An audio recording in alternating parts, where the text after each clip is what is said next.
It's possible to be saving thousands of dollars a year while still enjoying treats like entertainment, takeaway, and even holidays. It doesn't matter if you're on a low income, and it doesn't even matter if you're a gig economy worker like an Uber Eats driver or a DoorDash rider. Hey everyone, my name's Andy and welcome to the channel. So obviously you can save heaps of money by just eating like plain rice and living a really boring life, but who wants to do that, right? So I'm going to show you some smart and easy tricks so that you can save thousands of dollars a year while not living like a monk, basically. So I'll tell you the golden rule of how it all works. I'll give you some smart and easy sort of hacks or tricks to help you save. They will all add up to quite a substantial amount. And then finally, I'll tell you how to get flights for almost free. Now, the last one is a bit risky, so it's not for everyone, but I've been doing it for like a year or two now, and I think it's amazing. I definitely think it's worth it, and I wish I started doing it earlier. And did you know that 1 in 5 Australians don't save any money each week? So if you can save even $1 a week, you're already doing better than 20% of Aussies. So when I was in my 20s, I used to go through these cycles where I'd get paid,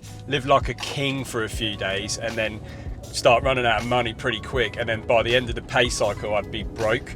Like there was one time I remember I had to go into a bank branch to withdraw like $7 something because I didn't even have $10 to make a withdrawal from an ATM. But despite that, like I always paid my rent on time.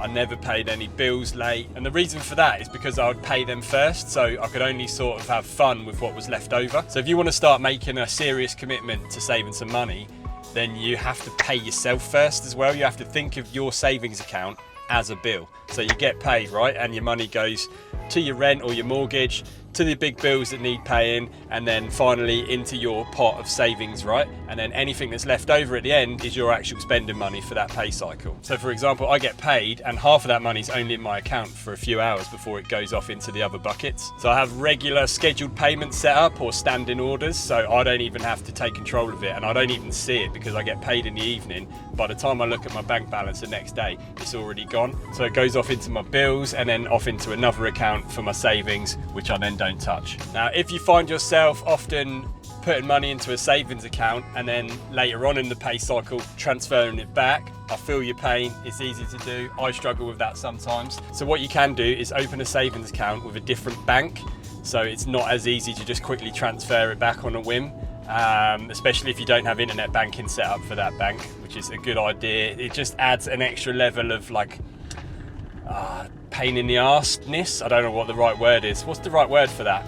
An extra level of hassle to do it, right? So unless you're absolutely desperate, you're not going to go to the effort of doing it. You're not just going to transfer that money back and spend it on a whim in the spur of the moment kind of thing. So I realise apps like Uber Eats and that give you the option to basically just withdraw whenever you want, but I strongly recommend you make sort of withdrawals at regular intervals, like once a week or so. It just makes budgeting a whole lot easier. More on that in a minute. Now, I'm not going to tell you how much of your income you should be saving each pay cycle. Some people would say it's 20%, some people say 10%, but it's going to be different for everyone. And I appreciate if you're a student and you're only working part-time or whatever, or if you're a single income, you've got a family to support or something like that, it's really difficult. So what I will say is that saving something is better than saving nothing. And I promise you, it will add up over time and your future self will thank you for it. And once the system is in place, you can gradually increase the amounts as you feel comfortable doing so. Right, next up, I'm gonna give you some quick fire ways that you can be saving money while still treating yourselves.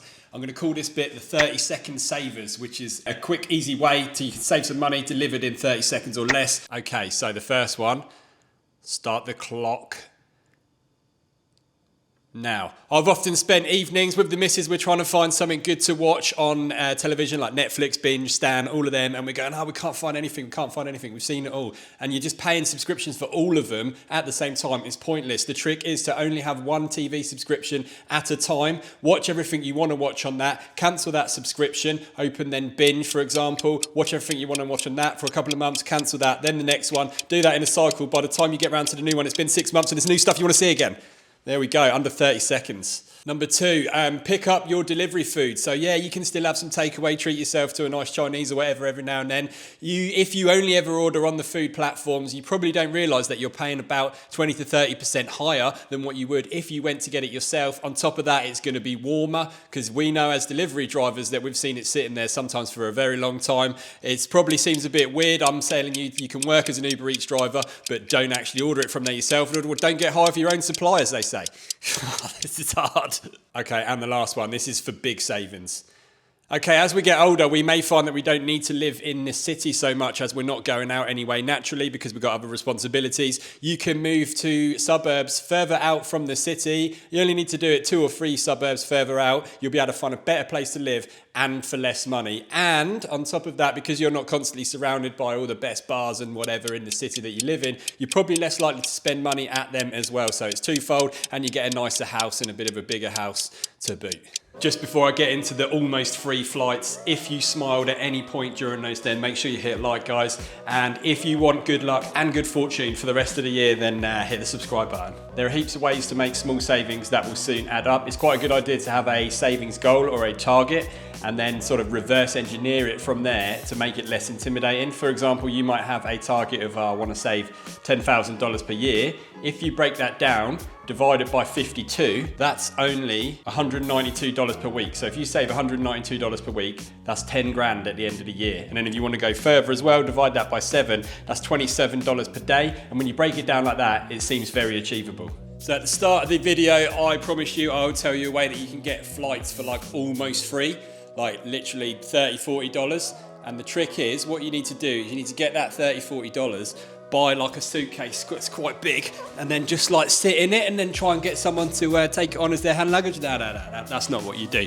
I'll show you. Probably guessed what it's going to be. It is Qantas points, but what probably a lot of you haven't seen is actually the back end that you see when you log in, just how cheap some of the deals are. You should be logging in and then you can look for deals that are only available to frequent flyers, and then it's crazy cheap. You'll have to pay like 30, 40 bucks. That's it, and then like some points. Now, before I go into it and show you some of the deals in here, I just want to say this is not for everyone. If you find you have had problems with credit cards in the past, then please don't do this. It's not for you, because you might be wondering, oh, how can they afford to just give away like deals like this? And the way they can afford it is because some people definitely will end up spending more on their interest than what the actual value of the flights are. So they rely on people ending up paying hundreds, if not thousands of pounds on interest over the lifespan of the credit card. But for everyone else, it's really good. I've been doing it for a couple of years now. So I fly a fair bit to Perth to visit family.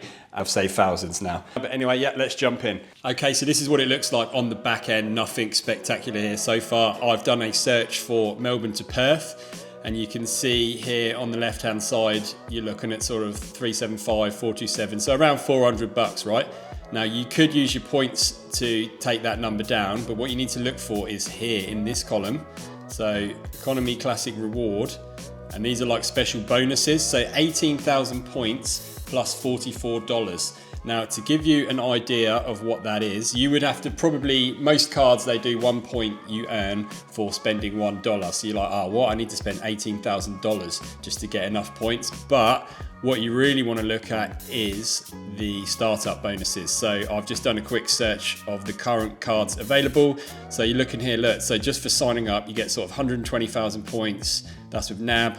Westpac's the same sort of deal, and it's 295. So you're paying 295, you're getting 120,000 points, which then will get you, that's like 6 flights now to Perth, from Melbourne to Perth, plus 44 bucks. So you divide that price, that's a massive saving considering you're normally paying around 400 a pop. It's not just domestic flights, this is Melbourne to London that I've searched for here. So you're looking at sort of 1480 there. That's a Melbourne, that's Qantas as well. So this is a decent flight, guys. So that's 55,000 points. So if you signed up for this card, you'd spend 295 sign up fee. You'd spend 55,000 points there, about the same coming back, plus 283 each time. So you've got a return flight from Melbourne to London for around 800 bucks. And normally that would be these days getting on for 2,000 bucks.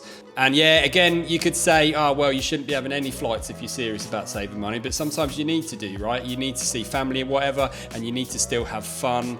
You need to still have some kind of life. Like, the way I think of it is like, if you were trying to lose weight, you could just go, right, that's it. I'm never eating anything again. I'm only eating lettuce. Like, you'd last a day or two, if that, because you just can't live like that. You'd just be miserable. So the trick is, guys, just get like a long-term sustainable plan in place, one that allows you to still enjoy yourself, have a fun life, because that's what it's all about at the end of the day, but also make some savings in smart and creative ways.